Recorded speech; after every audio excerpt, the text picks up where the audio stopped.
कोई भ्रम मत करिए। आपके लिए वो आपसे बात करते हैं, आपके कल्याण के लिए आपसे बात करते हैं, आपके कल्याण के लिए वो आपको डांटते हैं, आपके कल्याण के लिए आपको दुलार करते हैं। दोनों बातें समझ लीजिए। जो लाडली लाल में चित्त लगाए हुए हैं उनको कहीं किसी सुख की आकांक्षा नहीं। सच्चाई से समझ लीजिए।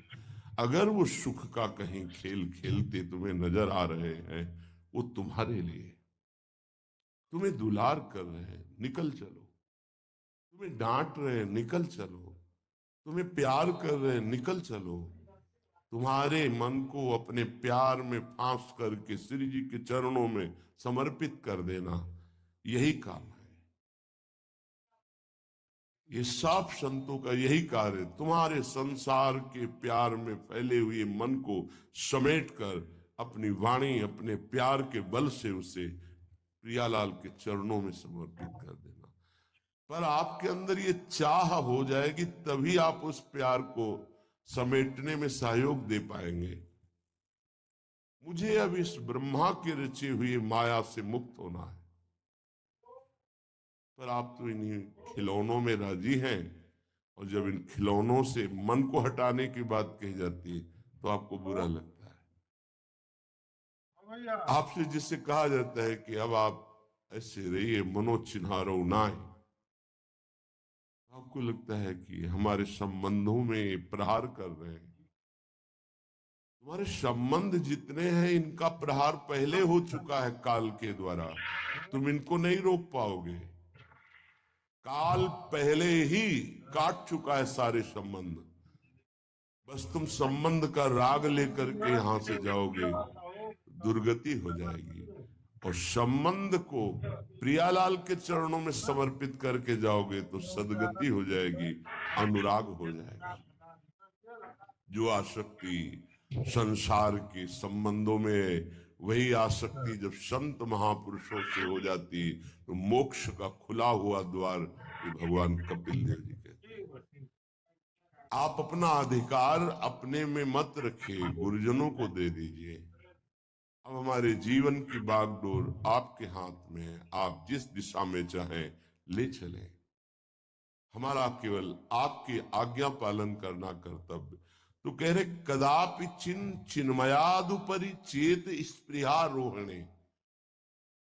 यदि तुम्हें इस चेतन अचेतन जगत से मुक्त होने की इच्छा जागृत हो गई है तो पहला, स्नेह का संबंध किसी से मत रखिए। स्नेह का संबंध केवल प्रियालाल से रखिए। वही स्नेह जो माता में, जो पिता में, जो भाई में, जो बंधु में, पत्नी में, पुत्र में, वही स्नेह प्रियालाल को चाहिए। आप और सब कुछ दो, भगवत प्राप्ति नहीं होगी। ये स्नेह दे दो तो भगवत प्राप्ति पक्की हो जाएगी। सबसे स्नेह करो श्यामा श्याम के संबंध से। हमारा स्नेह का संबंध श्यामा श्याम से, श्यामा श्याम के संबंध से स्नेह कोई फर्क नहीं पड़ेगा। पर आपको अभी ये कला नहीं आती है। आप जब तक एक बार समस्त संबंधों के स्नेह को बटोर कर प्रियालाल के चरणों में समर्पित नहीं कर देते, तब तक आपको लगेगा, वाणी से बोलोगे कि सब भगवत भाव से, लेकिन पूरा राग यही है, ये हमारे अमुक है, हमारे अमुक है। इसलिए इस रहस्य को समझो, पहले हटो, फिर जब वो राग अनुराग में बदल जाता है तो फिर पूरे विश्व से प्यार करो, कोई फर्क नहीं पड़ेगा। सब जीवन सो प्रीति रीति निभाहत आपनी, क्योंकि रीति जानता है। हमारी रीति श्यामा श्याम के संबंध से ही सबको मानना। एकांत की रति विधान करो, शब्दों को समझिए। एकांत की रति विधान करो, अर्थात हमारे हृदय देश में केवल इष्ट और गुरुदेव के सिवा किसी से प्रीति नहीं। और बहुत इस बात से हम कमजोर हैं। कहीं न कहीं हम अपनी प्रीति, हमारा दोस्त है, हमारा मित्र है, हमारा रिश्ता है, हमारा संबंध है, तो श्री जी करुणा करके आपको लाई अपने संबंध पुष्ट करने के लिए। फिर भी आप अज्ञानवश उन्हीं संबंधों को पुष्ट करते हैं जिससे आपकी दुर्गति हो जाए। जो आपके, अरे एक हिरन के बच्चा के संबंध ने एक जन्म नष्ट कर दिया, फिर और किसकी बात करें। इसलिए एकांत की रति विधान करो। एकांत की आपकी रति हो चुकी है, इसका परिचय आपके सामने। भारी विपत्ति आई, मन केवल श्री जी में। भारी संपत्ति सुख संपदा केवल श्री जी में मन। यह है एकांत की रति। अब उसको कोई विचलित नहीं कर सकता। जहां विषयी जन रहते हैं, विषयी जन संभाषण करते हैं, उस स्थान में, उस भीड़ में, उन लोगों के बीच में अरुचि हो जाना। रतिम मदन मोहने विदधताम तदेकांतिकीम। एकांत की भक्ति, विरति, जन समुदाय, प्रपंच भाषण करने वाले, इनसे संबंध नहीं। ना संतु जनतापने प्रतिवसंतु वृंदावने। जनता अर्थात केवल विषय प्रपंच की वार्ता करने वाले, तापने, हृदय में ताप पैदा हो उनके संग नहीं, मुझे संग नहीं। कोई भी हो, प्रिया प्रीतम से तुम्हें मतलब नहीं, उनकी चर्चा से मतलब नहीं, उनके संबंध से मतलब नहीं, तो हमारा आपसे क्या संबंध। देखो, जगत के संबंध प्रियता दिखा करके भोग सामग्री दे सकते हैं, धन दे सकते हैं, व्यवस्था दे सकते हैं, पर प्रियालाल की प्रीति नहीं। पूज्य श्री रघुनाथ दास गोस्वामी जी जब अपने गृह का त्याग करके महाप्रभु चैतन्य देव की शरण में गए, 2-3 दिन जो महाप्रभु को भिक्षा आती थी उसी से महाप्रभु दे को लगा कि नहीं, जीवन जब महाप्रभु को समर्पित है तो हमको जीने का ढंग सीखना चाहिए। कैसे हम विरक्त होकर के जिए। इतने में घर से भेजे हुए बहुत से सेवक, रुपया, सामग्री, रसोईया सब आ गया, क्योंकि बहुत बड़े धनी थे उनके पिताजी, और पिता के भाई दोनों के बीच में एक लाड़िले पुत्र थे, पूज्य श्री रघुनाथ दास गोस्वामी, जिनकी समाधि राधा कुंड में विराज। हमको जीने का ढंग सीखना चाहिए, कैसे हम विरक्त होकर के जिए। इतने में घर से भेजे हुए बहुत से सेवक, रुपया, सामग्री, रसोईया सब आ गया, क्योंकि बहुत बड़े धनी थे उनके पिताजी, और पिता के भाई दोनों के बीच में एक लाड़िले पुत्र थे, पूज्य श्री रघुनाथ दास गोस्वामी, जिनकी समाधि राधा कुंड में विराजमान। अब सुंदर सुंदर पकवान, भोग सामग्री घर के भेजे हुए रसोइये सब बनाते, प्रभु को भोग लगता महाप्रभु चैतन्य देव को। फिर विचार किया, क्या ये माता पिता के द्वारा दी हुई सुविधा वैराग्य में कलंक नहीं है। मेरा जीवन प्रभु के लिए, क्या मैं प्रभु आश्रित नहीं जी सकता। जब विरक्त हो गया तो माता पिता के द्वारा दी हुई भोग सामग्री से जीना निषेध है। प्रवृत्ति और निवृत्ति दो मार्ग हैं। प्रवृत्ति मार्ग में स्वयं अधिकार हो जाता है पुत्र और पुत्री का माता पिता की संपत्ति पर, निवृत्ति मार्ग में नहीं, स्वीकृत नहीं है। निवृत्ति मार्ग में स्वीकृत नहीं। जिसने इस स्वीकृति को स्वीकार किया वो कच्चा ही बना रहता है पूरे जीवन, पक्का वो कच्चा बना रहता है। ये दृढ़ बात समझ लीजिए। आज तक इतिहास है विरक्तों का। निवृत्ति मार्ग पर अगर वैराग्य ले लिया तो माता पिता के द्वारा उसका भरण पोषण कभी नहीं हुआ। आप पढ़ करके देख लीजिए। चाहे कोई भी हो, किसी भी मार्ग का। जब रत्नावती जी ने, उनके लिए चिट्ठी आई, पुत्र ने भेजा कि पिता ने सभा में मुंडी का पुत्र कह के कहा, मतलब सन्यासिनी का पुत्र कह के, माता अब हमारी इस नाम की रक्षा करना। जी हुई चिट्ठी पढ़ी तो महल छोड़ दिया उसी समय, और नाई को बुलाया, अपने जो राजरानी के बाल थे उतरवा दिया, और संत सभा में बैठ गए। आज से का राज अन्न का त्याग। अब ग्राम नगर के द्वारा दी हुई भिक्षा के द्वारा भरण पोषण होगा, इस राजा के द्वारा दिए हुए नहीं। और वो पति थे माधव सिंह। जब ये बात सुनी तो उनको भयंकर क्रोध हुआ। मेरे सामने मेरी पत्नी, मेरा इस तरह का अपमान, मारने का प्रयास किया, निष्फल है। अंततो गत्वा, चरणों में हाथ रख के माथा रखा है, पढ़ के चरित्र देख लेना। नहीं इनके महल में रहूंगी, नहीं इनका भोजन पाऊंगी। विरक्त होकर के माता पिता के द्वारा भरण पोषण होना, एक बार एक भिक्षा के लिए तो अनुमति है। अगर विरक्त हो गया है, एक भिक्षा अगर माता पिता करा दे तो वो स्वीकृत है, इसके अलावा नहीं। आप चरित्रों को पढ़ के देख, सिद्धांत से नहीं चलोगे तो 4 दिन बाद फिर उसी में आ जाओगे। जब हम विरक्त हो गए, पूरे विश्व का भरण पोषण प्रभु करते, तो मेरा नहीं करेंगे क्या?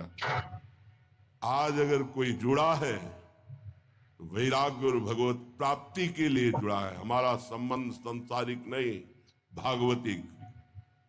जिस मार्ग में हम हैं उस मार्ग में। रघुनाथ दास गोस्वामी को 2-4 दिन हुए, फिर अंदर आग लग गई। नहीं, पिता के द्वारा दिए हुए वैभव को नहीं भोगना, वापस। अब कैसे जिए?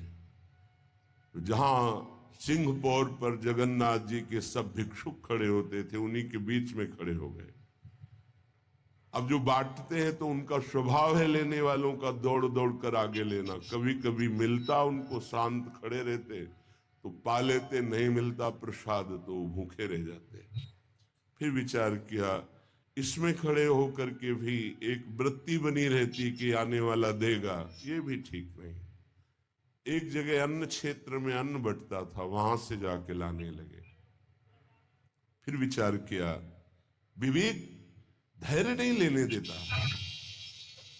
यार हम यहाँ कोई सेवा तो करते नहीं, क्योंकि भरपेट अन्न पाने का जिस क्षेत्र में अधिकार है तो वहां सेवा करना जरूरी। चाहे पोछा लगा दो, चाहे पत्तल फेंक दो, कोई सेवा वहां करनी चाहिए, तभी आपका वैराग्य सुरक्षित रहेगा, नहीं तो फिर ठीक नहीं है। वहां अन्य क्षेत्र में भी छोड़ दिया भोजन लेना। आप कैसे जिए? तो रात्रि में जो महाप्रसाद गाय को डाल दिया जाता था, गाय भी छक के जब नहीं पाती थी तो वो रात्रि के 10-11 बजे निकलते और वो महाप्रसाद जो पड़ा रहता उसको उठा के लाते, जल से धोते, सड़े सड़े निकाल के चावल, फिर उसे पाते। महाप्रभु ने पूछा, गोविंद, गोविंद दास सेवा में रहते, गोविंद ये रघु अब क्या पाता है? बोले प्रभु बहुत वैराग्य से रह रहे। बताया तो उनका, अच्छा ऐसा अमृत अकेले अकेले पाता है, हमको कभी निमंत्रण नहीं दिया, अब हम चुपके से छीन के पाएंगे। महाप्रभु चले रात्रि के जब वो कटोरे पे इतने से चावल सही निकाल कर पाने में लगे थे, पीछे से महाप्रभु गए, से लिया। अरे प्रभु आपने, उनका इतना स्वादिष्ट अमृत पाता है और मेरे को कभी निमंत्रण नहीं दिया। निहाल उनके लिए आया, सोवत हो रसना रटे राधा कृष्ण सुनाम। वो जब सोते थे तो उनकी जबान से राधा कृष्ण राधा कृष्ण राधा कृष्ण। ये इस मार्ग के पथिक। निवृत्ति मार्ग और प्रवृत्ति मार्ग में अंतर है, आप लोग इस बात को समझें। निवृत्ति मार्ग श्री जी के भरोसे का है, आप विश्वास कीजिए। जब इष्ट के भरोसे में, तो जिनकी पलक झपकते अनंत ब्रह्मांड रचना हो जाती, उनके लिए कोई ये बड़ी बात हो गई क्या? ये कोई बड़ी बात है उनके लिए? हम उनका भरोसा त्याग करके निवृत्ति मार्ग के हो करके और परिवार के द्वारा भरण पोषण हमारा हो, भाई ये तो नहीं समझ में आता। भरोसो दृढ़ इन चरणन के, निवृत्ति मार्ग तो निवृत्ति मार्ग, प्रवृत्ति मार्ग तो प्रवृत्ति मार्ग, प्रवृत्ति निवृत्ति, निवृत्ति में प्रवृत्ति, बहुत समझकर संभल कर चलना पड़ेगा। जो मार्ग भगवान ने बनाया उसके अनुसार। तो कह रहे न संतु जनता, तुम्हारा व्यवहार जनता से नहीं होना चाहिए। व्यवहार शून्य व्यवहार है, ध्यान रखना। दसियों हजार लोगों के दर्शन होते हैं, एक का भी परिचय नहीं है। हजारों लोगों से संभाषण है, एक भी हमारा मित्र नहीं है कि ये हमारा है, तुम लोग इसके साक्षी हो, ये हमारा बंदा है, एक भी नहीं। साफ श्री जी के हो, श्री जी से संबंध है, मैं सिर्फ एक नौकर हूं। श्री जी की बात आपको बता देता हूं, आपकी बात श्री जी को बता देता हूं। हमारे श्री जी, इसके सिवा कोई नहीं। एकांत की रति, जनता से संबंध रहित, श्री जी के संबंध से सब जीवन सो प्रीति। श्री वृंदावन में वह चिदानंद रस को प्राप्त होता है। यह है रहनी। वृंदावन इह विधि बसे, तज के सब अभिमान, तृणते नीचो आपको जाने सोई जान। ये समझ जाओ किस बात का आश्रय लिए हो। जिनको ब्रह्मांड रचने में सेकेंड नहीं लगा है, वो हमारी प्रियाजू के अधीन है। हमको कुछ अपनी व्यवस्था के विषय में सोचना, मानो शरणागति के विषय में आपको अविश्वास, कलंक है ये बात। हे, बिल्कुल भरोसे पे हो जाओ, फिर सामने देखो क्या होता है। बिल्कुल भरोसे पे हो जाओ। गुरुजनों ने कभी भी अन्य आश्रय नहीं होने दिया, कभी भी अन्य जगह जगह बचाते। वो जानते हैं कि अन्य आश्रय, धन का आश्रय, वस्तु का आश्रय, व्यक्ति का आश्रय, ये तुमसे सच्ची बताते हैं, गुरुजनों की कुछ बातें बाद में समझ में आती, पहले समझ में नहीं आती। केवल श्री जी का भरोसा रखो, जिसने आज दिया है वही कल देगा। जब गुरु जी को कोई कहता है कि कभी काम में आ जाएगी ये वस्तु, रख लो, तो बोले इसी को मिटाने के लिए बाबा जी हुए हैं। जब कभी काम में आनी होगी तो तुरंत श्री जी भेजेंगे, हम इसको पहले से क्यों रखें।